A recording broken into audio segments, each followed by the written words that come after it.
നിങ്ങളുടെ favourite shows ഇനി ഒരിക്കലും മിസ്സാവില്ല. ഇപ്പോൾ C5 കാണും നിങ്ങളുടെ ഫേവറേറ്റ് ഷോസ് തികച്ചും സൗജന്യമായി. സ്വർണ്ണമാൽ കച്ചവടത്തിന് വേണ്ടി ഷൺമുഖൻ സാറ് പ്ലാൻ ചെയ്തൊരു തരികിടയാണ് ഈ ടെക്സ്റ്റൈൽ ബിസിനസ് എന്ന് അമ്മയ്ക്കറിയില്ലല്ലോ. അത് നമുക്ക് ശരിയാക്കാം.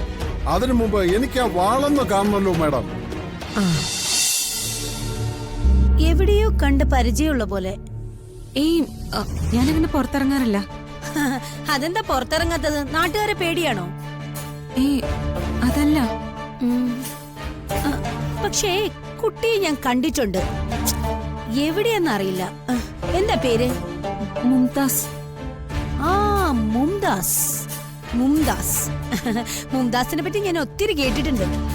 ആ മുംതാസ് അല്ല, അത് ഷാജഹാന്റെ. ഓ, അത് ഷാജഹാന്റെ മുംതാസ്. അപ്പൊ കുട്ടിയോ? ഞാൻ വെറും മുംതാസ്. വെറും മുംതാസ്.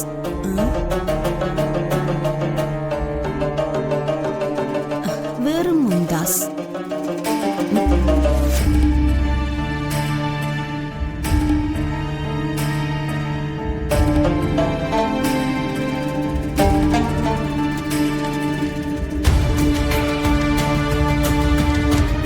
ശരി സാർ.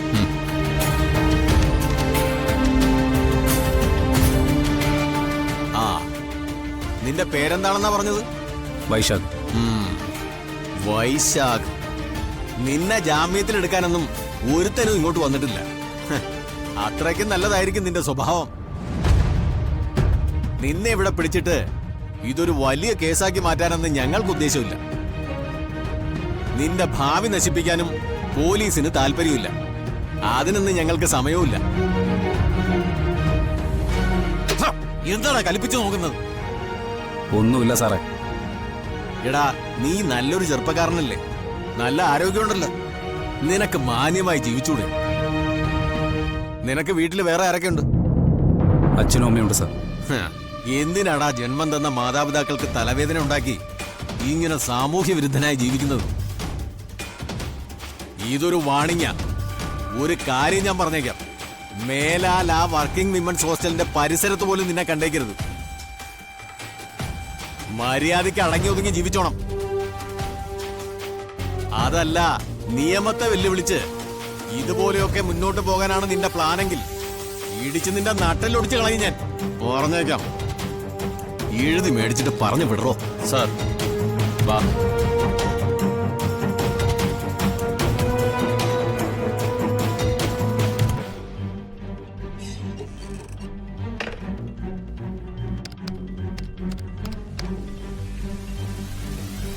ഹലോ. പഴയതുപോലെ വരുന്ന ചെറിയ ചെറിയ ഓർഡറുകൾ അനുസരിച്ചല്ല ഇനി നമ്മൾ ഇവിടെ സാരികൾ ചെയ്യാൻ പോകുന്നത്. നമ്മൾ ബൾക്കായി സാരികൾ ചെയ്തു കൊടുക്കാൻ പോവുകയാണ് അപ്സരാസിന് വേണ്ടി. അപ്പോ ഒത്തിരി സ്റ്റാഫുകൾ വേണം. നമ്മുടെ പഴയ സ്റ്റാഫുകളെ എല്ലാം വിളിക്കുന്നുണ്ട്. ശാലിനിയും വരണം. ഒന്ന് ഓർമ്മിപ്പിച്ചതാ. ഓക്കെ, ശരി. ആ, കൈമളേട്ടാ, പണ്ടത്തെ പോലെ വീണ്ടും ഞാൻ വലിയ തിരക്കുള്ളവളായി മാറിയിരിക്കെ. തിരക്കുണ്ടാവുന്നൊക്കെ നല്ലത് തന്നെ, പ്രത്യേകിച്ചും പ്രായമായി വരുമ്പോ. ഇരുന്നു പോയ പോക്ക. ഈ ബിസിനസ് കോൺട്രാക്ട് ഏറ്റെടുത്തത് എന്തുകൊണ്ട് നന്നായി. ചെമ്പകമംഗലത്ത് ഒരു പുതിയ ഉണർവ് വന്നതുപോലെയായി കൈമളേട്ട. നേരത്തെ പിരിഞ്ഞു നിന്ന സ്റ്റാഫുകളിൽ നിന്ന് ഒരു 25 പേരെ ഞാനിങ്ങ് തിരിച്ചെടുക്കുക.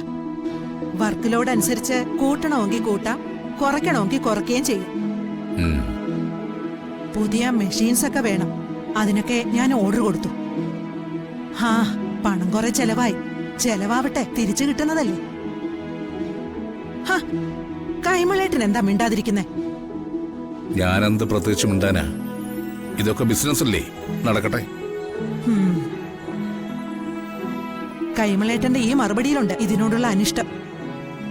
ഹാ, ഞാനും അരിയാഹാരം തന്നെയാ കഴിക്കുന്നത്. ഞാനൊരു നേരം ഗോതമ്പാ കഴിക്കുന്നത്. ആ വ്യത്യാസം കാണും. ഞാൻ പറഞ്ഞത് എനിക്ക് മനസ്സിലാവുന്നുണ്ട്. ഈ അകൽച്ച. മരുമകളിപ്പോ ഇവിടെ ഇല്ലല്ലോ. എനിക്ക് വെറും മരുമകളാ. നിനക്കങ്ങനല്ല, മകളാ. മകൾ, അത് മറക്കരുത്. കൈമളേട്ടൻ, ഞാൻ പറയുന്നത്. അമ്മേ, നമ്മൾ എടുക്കാൻ പോകുന്ന സ്റ്റാഫുകളെല്ലാം വിളിച്ച് വിവരം അറിയിച്ചോ? ചിലരോടുകൂടി പറയാനുണ്ട് മോളെ. ദിവസങ്ങൾ ഇങ്ങ് അടുക്കുക. എല്ലാം വളരെ പെട്ടെന്ന് ചെയ്യണം. എനിക്ക് പഴയതുപോലെ ഇതിനൊന്നും അങ്ങനെ ഓടി നടക്കാനൊന്നും പറ്റില്ല. വയ്യ, അത് തന്നെയാ. പിന്നെ ദേ, നിന്നെ ഒരാളെ കണ്ടിട്ടാ ഞാനിത് ഏറ്റെടുത്തത്. നീ തന്നെ എല്ലാം ചെയ്യണം. നിന്നെ ഞാനിതിന്റെ ചുമതലകളെല്ലാം ഏൽപ്പിക്കാം.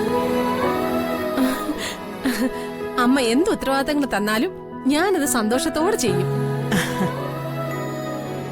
എന്ത് ചെയ്യണം, എങ്ങനെ ചെയ്യണമെന്നൊക്കെ അമ്മയൊന്ന് പറഞ്ഞു തന്നാൽ മാത്രം മതി. ബാക്കിയെല്ലാം ഞാൻ ചെയ്തോളാം. അതൊക്കെ ഞാൻ പറഞ്ഞു തരാം. നീ എന്റെ കൂടെ ഒന്ന് നിന്ന് തന്നാ മതി. ശരിയമ്മേ.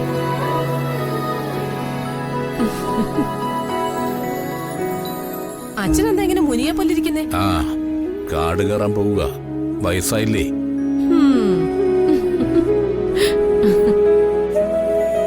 ഇതെല്ലാം കൂടെ നീ ഇവളെ ഏൽപ്പിക്കാൻ പോകണം. അല്ല, ഇവളെ ഏൽപ്പിച്ച എന്താ കുഴപ്പം? കുഴപ്പമുണ്ടോന്ന് ചോദിച്ചാ, ഈയിടെയായിട്ട് അവൾ ഒന്നിനും ഒരു താല്പര്യം കാണിക്കാൻ നടന്നവളാ. ഇപ്പോ ഇതിൽ അമിത താല്പര്യം കാണിക്കുന്നുണ്ട്. അതിലെന്തോ ഒരു കുഴപ്പമില്ലേ? കൈമളേട്ടനല്ലെങ്കിലും എല്ലാം നെഗറ്റീവായിട്ട് ചിന്തിക്കുന്നത്. എന്തായാലും അവള് നമ്മുടെ മകള് തന്നെയാ, അത് മറക്കണ്ട.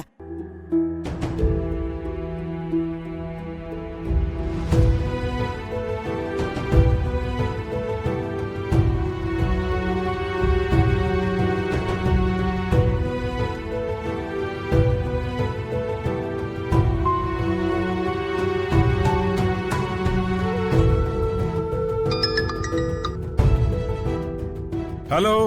ആ, ഹലോ. ഇത് ഞാന് ചെമ്പകമംഗലത്തുനിന്ന് സാവിത്രി. മനസ്സിലായി മേഡം. മേഡം പറയൂ.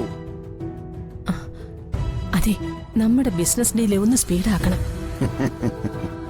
എനിക്ക് ഫണ്ടിന് ആവശ്യമുണ്ട്.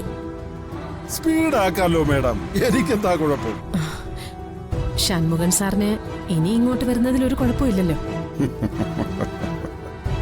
ആ ടെക്സ്റ്റൈൽ മുതലാളിയായിട്ടുള്ള വരവ് കാലക്കി. ഇനി ഏത് നിമിഷവും ഇവിടെ വരാം. കച്ചവടം ഉറപ്പിക്കാം. പാവം അമ്മ ഇതെല്ലാം വിശ്വസിച്ച് ബിസിനസിന് വേണ്ടി കാശെല്ലാം വാരി ചെലവാക്കുക.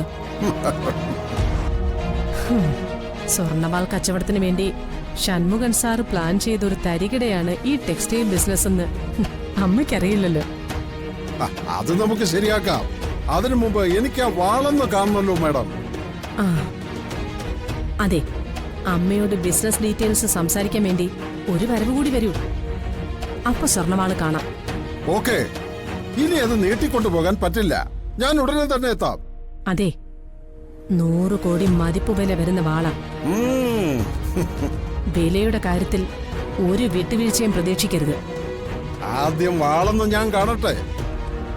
ശരി, വേഗം വരൂ. ശരി. ഡൗൺലോഡ് ചെയ്യൂ C5 ആപ്പ്. കാണൂ എല്ലാ എപ്പിസോഡുകളും സൗജന്യമായി.